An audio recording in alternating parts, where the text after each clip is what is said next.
Sesaat lagi Anda akan mendengarkan program Renungan Sahabat Seperjalanan bersama Pendeta Wendy Pratama. Selamat mendengarkan.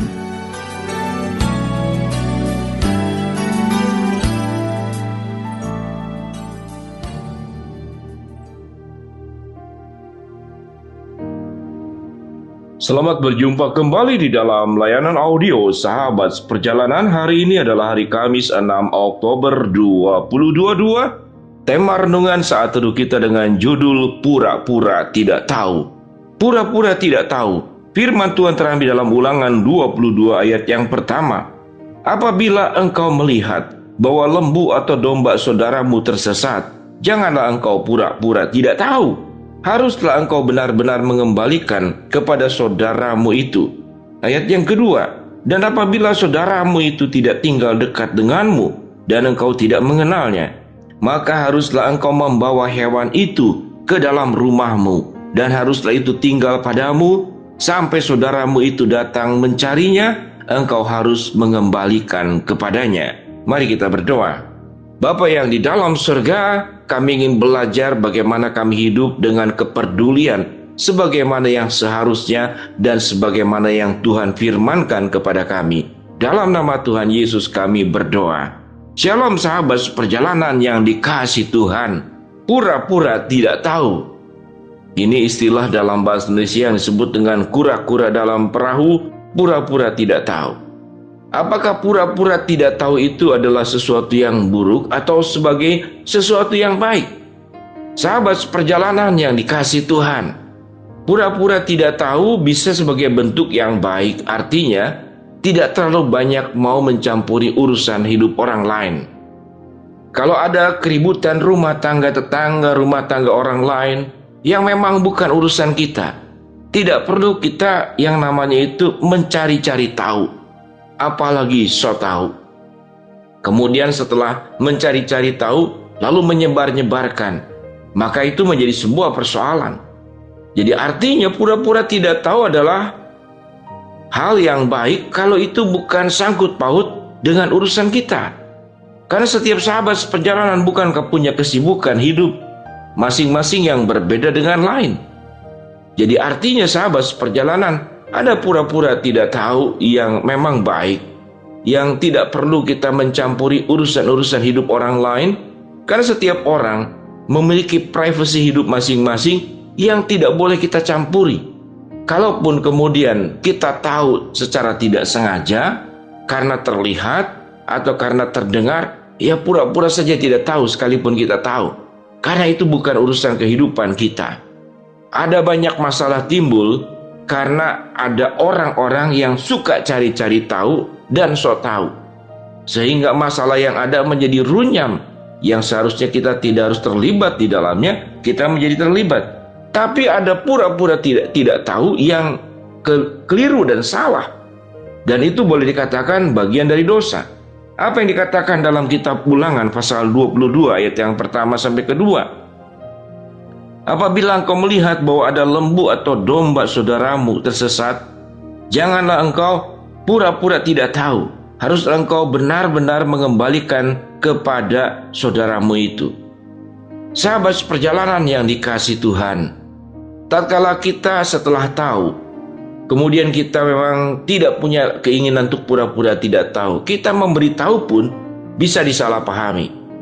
Dan ternyata itu digunakan karena mengapa? Karena banyak orang yang menggunakan, ingin memberitahu, tapi tujuannya sebetulnya untuk kejahatan. Misalkan ban kita tidak kempes, lalu ada orang naik motor di jalanan mengatakan, "Mbak, ya om, tante, itu mobil di belakang ban kempes atau ada asap atau ada apapun," tujuannya untuk berhenti, kemudian menggunakan kesempatan itu untuk perbuatan kejahatan. Tetapi ada yang tidak boleh kita pura-pura tidak tahu. Kalau itu memang mencelakakan dan bisa membahayakan, kita harus berbagian. Di dalam bagian kitab Ulangan dikatakan, kalau ada lembu atau domba saudaramu yang tersesat, engkau harus mengamankan dan mengembalikan.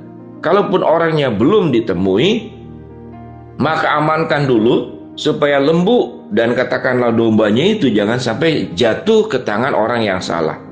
Tentu untuk zaman sekarang bisa dilaporkan kepada aparat yang terkait. Jangan dibawa pulang ke rumah. Jangan-jangan kita dianggap sebagai pencurinya. Itu yang namanya kepedulian. Kepedulian. Beberapa kita lihat kasus-kasus yang ada di TikTok, yang ada di YouTube. Ada orang yang berjalan di rel kereta api, mungkin sedang melamun atau bagaimana. Kemudian ada orang yang pahlawan, yang menyelamatkan, memberitahu atau kemudian mendorongnya supaya tidak tertabrak oleh kereta api.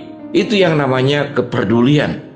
Kita tidak boleh menjadi orang-orang yang pura-pura tidak tahu, tapi kita pun tidak boleh menjadi orang yang sok tahu atau menjadi pribadi yang mencari-cari tahu. Sahabat seperjalanan, menjadi orang percaya memang tidaklah mudah. Kalau tidak mudah, bagaimana dengan Tuhan? Menjadi Tuhan jauh lebih tidak mudah. Mengurus manusia yang sedemikian banyak dengan segala keinginannya benar-benar tidak mudah. Berapa banyak Tuhan disalahpahami, berapa banyak Tuhan kemudian dipersalahkan, dan Tuhan dianggap tidak adil, Tuhan dianggap tidak mengasihi, Tuhan dianggap tidak peduli. Kalau Tuhan yang sempurna saja, kemudian kita cap, kita berikan penilaian seperti demikian, apalagi kita. Sahabat seperjalanan yang dikasihi Tuhan, di dalam menjalankan hidup ini memang hal yang terpenting yang kita harus lakukan adalah bagaimana kita menjadi orang-orang yang pandai menempatkan diri seperti yang Tuhan kehendaki. Kalau ada bagian dalam hidup kita itu yang memang kita tidak perlu tahu, jangan juga cari-cari tahu. Kita pura-pura tidak tahu untuk hal-hal yang memang bukan urusan kita, bukan bagian kita, apalagi yang menyangkut kehidupan pribadi orang lain. Tidak perlu mencari-cari tahu, karena orang tidak nyaman. Mencari-cari tahu itu sama dengan kita mengetuk-ngetuk pintu rumah orang, sementara orang tersebut memang tidak pernah mau membukakan pintu untuk kita masuk ke dalamnya. Tetapi juga jangan menjadi pribadi yang pura-pura tidak tahu. Yang seharusnya kita tahu, itu adalah bagian dari tanggung jawab kita. Kalau kita berhutang pura-pura tidak tahu, kan tidak boleh seperti demikian. Kalau ada orang yang pernah berbuat sesuatu yang kita harus katakanlah berbalas budi, mengembalikan apa yang kita pinjam, tidak bisa kita pura-pura tidak tahu. Kalau orang tua yang sedang membutuhkan pertolongan kita sebagai anak, kita pura-pura tidak tahu. Sementara kalau kita membutuhkan pertolongan, orang harus tahu apa yang menjadi kebutuhan, apa yang menjadi pergumulan, apa yang menjadi kesulitan kepada kita. Kata kunci daripada semuanya itu, sahabat seperjalanan, adalah kepedulian, tanggung jawab, dan kasih sayang. Kepedulian, tanggung jawab, dan kasih sayang yang menjadi bagian yang diungkapkan oleh Yesus kepada setiap kita masing-masing.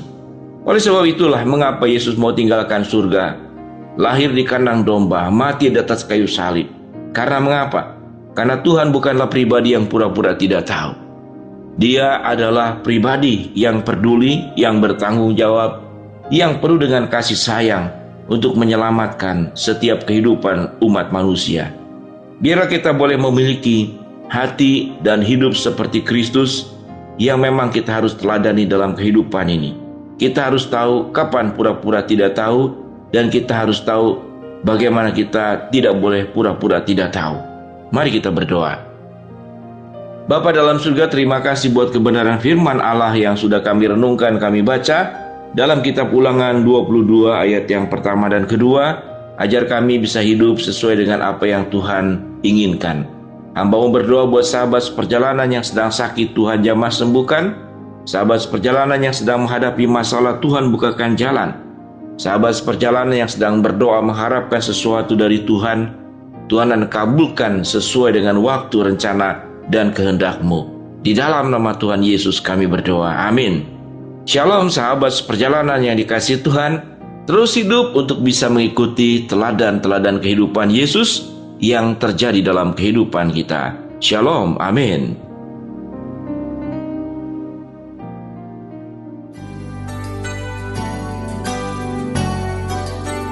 Anda baru saja mendengarkan program Renungan Sahabat Seperjalanan bersama Pendeta Wendy Pratama. Terima kasih atas perhatian Anda. Tuhan Yesus memberkati.